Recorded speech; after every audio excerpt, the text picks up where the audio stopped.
তোমরা যখন তোমাদের নির্দিষ্ট একটা হায়াত আসলো, মায়ের পেটে ক্ষুধার উদ্রেক হলো, খাবারের প্রয়োজন হলো, আমি আল্লাহ রাব্বুল আলামিন মায়ের মাসিক অসুখকে বন্ধ করে তোমার নাভির সাথে মায়ের নাভির তার লাগাইয়া দিলাম। আল্লাহু আকবার। তার লাগাই দেওয়ার পরে আল্লাহ রাব্বুল আলামিন বলতেছেন, নাপাক রক্ত মুখের মধ্যে লাগাই নাই, এজন্য নাপাক রক্ত মুখের মধ্যে জন্য লাগাই নাই, পবিত্র রেখে দিয়েছি, যাতে করে দুনিয়ায় আসার পরে ওই পবিত্র মুখখানা দিয়ে আমি আল্লাহ রাব্বুল আলামিনের পবিত্র নামের জিকির করতে পারে। বলে সুবহানাল্লাহ। আল্লাহ রাব্বুল আলামিন বলতেছেন, ইয়া আইয়ুহাল মুদাথ্থির কুম ফাআনযির ওয়া রাব্বাকা ফাকাব্বির ওয়া সিয়াবাকা ফাতাহহির। আল্লাহ রাব্বুল আলামিন বলতেছেন, তোমরা উঠে যাও, মানুষদেরকে আল্লাহর জাহান্নামের ভয় দেখাও, জান্নাতের সুসংবাদ দাও, ওয়া রাব্বাকা ফাকাব্বির, আর রবের বড়ত্বের নামের ঘোষণা করো। বলে সুবহানাল্লাহ। আজকে আল্লাহ রাব্বুল আলামিন আমাদেরকে এত পবিত্র রেখে দিলেন, কিন্তু আমরা দুনিয়ার মোহে পড়ে, দুনিয়ার মায়ায় পড়ে আল্লাহর পবিত্র নামের ঘোষণা না করে জাগতিক ব্যক্তিদের প্রশংসা করতেছে, ঠিক না?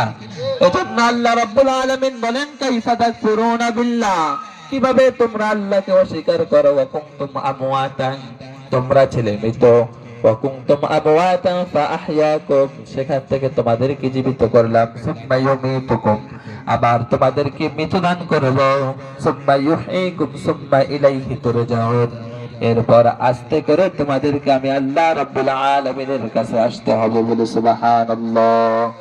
এই দুনিয়ার এই সামান্য হায়াতটা আল্লাহ রাব্বুল আলামিন আমাদেরকে পরীক্ষার জন্য প্রেরণ করেছেন। এই পরীক্ষার মধ্যে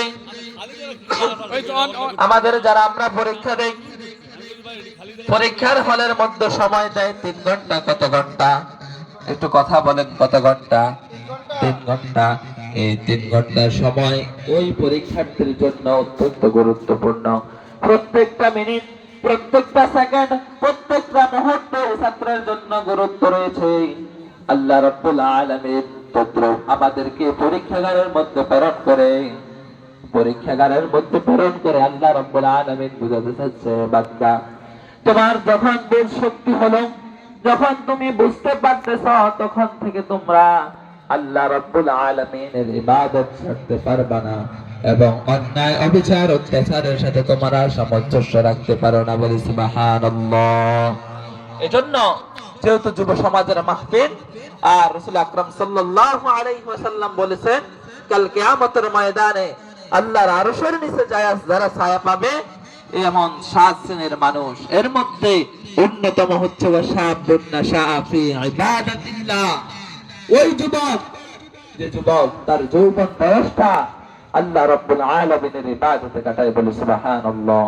এজন্য অত্যন্ত খুশি লাগতেছে এই সমাজের যুবক ভাইয়েরা পারতো একটা কনসার্টের আয়োজন করত, একটা সাংস্কৃতিক অনুষ্ঠানের আয়োজন করত, কিন্তু তারা আল্লাহ রাব্বুল আলামিনের কোরআনকে, তার ইসলামকে, রাসূলের সুন্নাহকে প্রাধান্য দিয়ে তাফসীর মাহফিলের আয়োজন করেছে। এজন্য আমার পক্ষ থেকে এই সমাজের যুবকদেরকে প্রাণ ঢালা অভিনন্দন এবং শুভেচ্ছা জানাচ্ছি। সম্মানিত উপস্থিতি, আমি আজকে আলোচনা করব কোরআন আল কারীমের পরিচয়। কিসের পরিচয়? আমার সাথে একটু কথা বলতে হবে। আজকে আলোচ্য বিষয় কি? কোরআন আল কারীমের পরিচয়। কোরআন শব্দটি হচ্ছে আরবি, এর অর্থ হচ্ছে অধিক পঠিত। আল্লাহ রাব্বুল আলামিন এমন একটি কিতাব আমাদেরকে দিয়েছেন, এমন একটি কোরআন আমাদেরকে দিয়েছেন, এই পৃথিবীতে এমন কোন বই নাই, এমন কোন কিতাব নাই, এমন কোন পুস্তক নাই যা কোরআন আল কারীম থেকে অত্যধিক পাঠ করা হয়। আছে নাকি? এমন কোন কিতাব পৃথিবীতে নাই, এমন কোন ঘন্টা নাই, এমন কোন মিনিট নাই, এমন কোন সেকেন্ড নাই, এমন কোন মুহূর্ত নাই যা এই সময়টুকু কোরআন আল কারীমের তেলাওয়াত বন্ধ হয় না। এই এলাকায় না হলে অন্য এলাকায় হয়, অন্য গ্রামে হয়, অথবা আরেকটা রাষ্ট্রে হয়, এমন একটা মুহূর্ত বাদ যায় না যখন কোরআন আল কারীমের তেলাওয়াত হয় না। বলে সুবহানাল্লাহ। এজন্য কোরআন আল কারীমের অর্থ হচ্ছে অধিক পঠিত। আল্লাহ রাব্বুল আলামিন এই কোরআনের নাম দিয়েছেন অধিক পঠিত। যা পৃথিবীতে অন্য কিতাব এমন পরিমাণ তেলাওয়াত করা হয় না। কোরআন আল কারীমের অন্যতম মুআজিজা হচ্ছে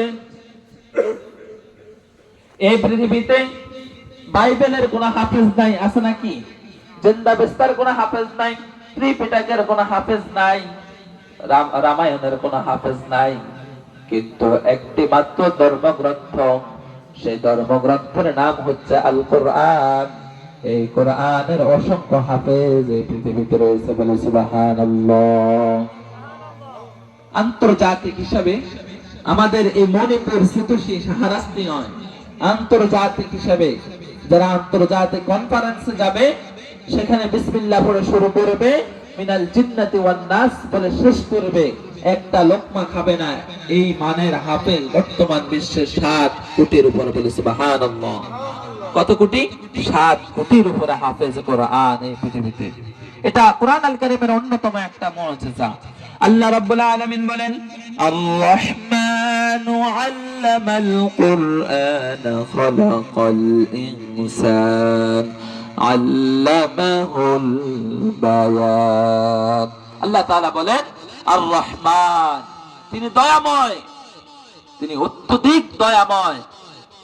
আল্লামাল কুরআন, সেই দয়ার অন্যতম একটা দিক হচ্ছে পৃথিবীবাসীদেরকে আল্লাহ তাআলার যত রহমত, যত মাগফিরাত, যত নাজাত, যত দয়া, যত করুণা আছে, এর মধ্যে সবচেয়ে বড় দয়া, সবচেয়ে বড় অনুগ্রহের নাম হচ্ছে আল কোরআন, বলে সুবহানাল্লাহ। আল্লাহ রাব্বুল আলামিন বলেন, এই কোরআন আল কারীমকে আমি পাহাড়ের মধ্যে দিতে চেয়েছিলাম, পাহাড় তা গ্রহণ করতে রাজি হয় নাই। আল্লাহ তাআলা বলেন, লাউ আনজালনা হাযাল কুরআন আলা জাবালিন লারাআইতাহু খাশিআন মুতাসাদ্দিআন মিন খাশিয়াতিল্লাহ। আল্লাহ রাব্বুল আলামিন বলতেছেন, লাউ আনজালনা হাযাল কুরআন, আমি যদি এই কোরআনকে আলা জাবালিন, এই জাবাল অর্থাৎ পাহাড়ের উপর প্রেরণ করতাম, মাউন্ট এভারেস্ট, গারো পাহাড় সহ পৃথিবীতে বড় বড় পাহাড় গুলোর উপর যদি আমি প্রেরণ করতাম, তাহলে লারাআইতাহু খাশিআন মুতাসাদ্দিআন, তাহলে আপনারা দেখতে পারতেন, মানুষগুলো দেখতে পেত কোরআন আল কারীমের ভারতে, কোরআন আল কারীমের ভয়ে পাহাড়টা, জমিনটা জমিনের নিচে চলে যেত, বলে সুবহানাল্লাহ। এমন একটি কোরআন আল্লাহ রাব্বুল আলামিন আমাদেরকে দয়া করে মায়া করে দিয়েছেন। এজন্য আল্লাহ রাব্বুল আলামিন বলেন, আর-রহমান আল্লামাল কুরআন, দয়াময় রহমান, তিনি শিখিয়েছেন আল কোরআন। কোরআন আল কারীম এর শিক্ষার পরে আল্লাহ বলেন, খলাকাল ইনসান, এরপর যে ব্যক্তি কোরআনকে গ্রহণ করবে, যে ব্যক্তি কোরআনকে ধারণ করবে, কোরআনের ভারক হবে, আল্লাহ রাব্বুল আলামিন তার ঘোষণা অনুযায়ী তিনি হচ্ছে মানুষ, বলে সুবহানাল্লাহ। এই পৃথিবীতে জ্ঞান 2 প্রকার। কয় প্রকার? সকলে বলেন, জ্ঞান কয় প্রকার? 2 প্রকার। 1 নাম্বার জ্ঞান হচ্ছে ওহির জ্ঞান, আর দ্বিতীয় নাম্বার হচ্ছে গায়র ওহির জ্ঞান।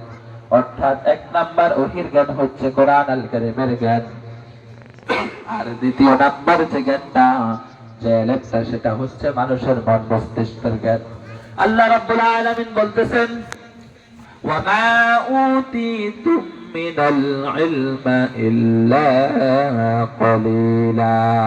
আল্লাহ রাব্বুল আলামিন বলতেছেন, আমি কোরআন আল কারীমের জ্ঞান ব্যতীত বাকি যা জ্ঞান আছে, যতটুকু জ্ঞান আছে, সমস্ত জ্ঞানকে আল্লাহ রাব্বুল আলামিন বলতেছেন, ওয়ামা উতিতুকুম মিনাল ইলমি ইল্লা কলিলা, আমি তোমাদেরকে খুবই সামান্যতম জ্ঞান দান করেছি, বলে সুবহানাল্লাহ।